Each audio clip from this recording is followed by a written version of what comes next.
And God cast a sleep upon Adam, and he slept.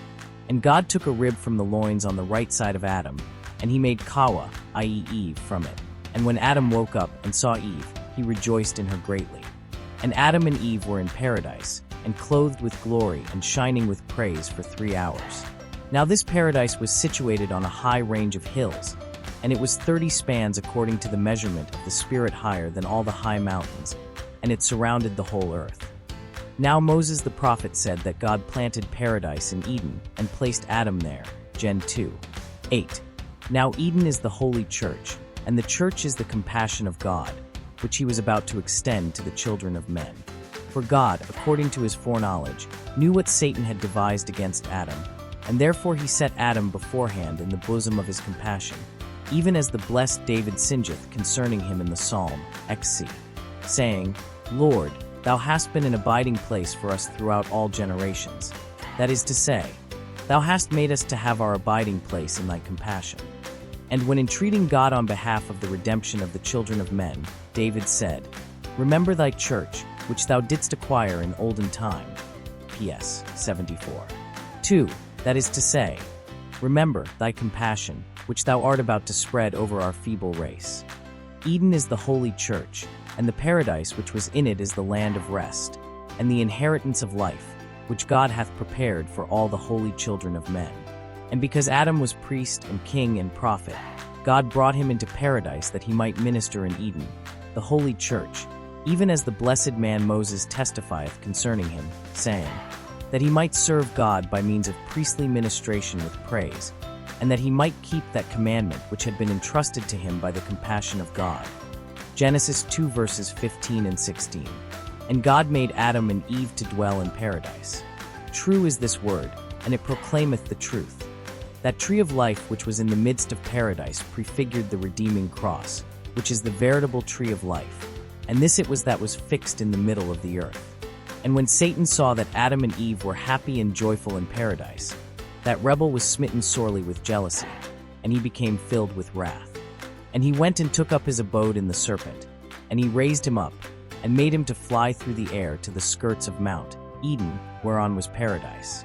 Now, why did Satan enter the body of the serpent and hide himself therein? Because he knew that his appearance was foul, and that if Eve saw his form, she would betake herself to flight straightway before him. Now the man who wished to teach the Greek language to a bird, now the bird that can learn the speech of men is called babaga, i.e. parrot. First bringeth a large mirror and placeth between himself and the bird. He then beginneth to talk to the bird, and immediately the parrot heareth the voice of the man, it turneth round, and when it seeth its own form, reflected in the mirror, it becometh pleased straightway, because it imagineth that a fellow parrot is talking to it. Then it inclineth its ear with pleasure, and listeneth to the words of the man who is talking to it, and it becometh eager to learn, and to speak Greek. In this manner, i.e. with the object of making Eve believe that it was the serpent that spoke to her, did Satan enter in and dwell in the serpent, and he watched for the opportunity, and when he saw Eve by herself, he called her by her name. And when she turned round towards him, she saw her own form, reflected in him, and she talked to him. And Satan led her astray with his lying words, because the nature of woman is soft, or yielding. And when Eve had heard from him concerning that tree, straightway she ran quickly to it, and she plucked the fruit of disobedience from the tree of transgression of the command, and she ate. Then immediately she found herself stripped naked, and she saw the hatefulness of her shame, and she ran away naked, and hid herself in another tree, and covered her nakedness with the leaves thereof. And she cried out to Adam, and he came to her, and she handed to him some of the fruit of which she had eaten, and he also did eat thereof.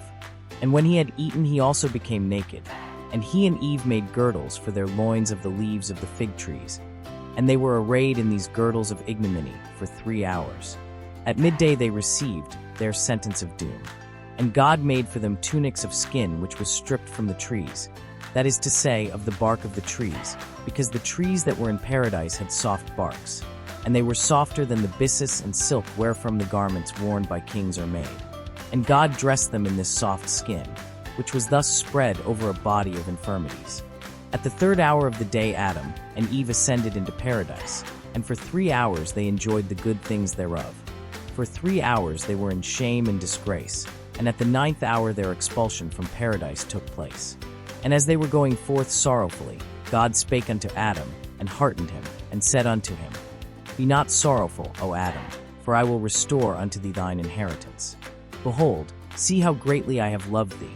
For though I have cursed the earth for thy sake, yet have I withdrawn thee from the operation of the curse.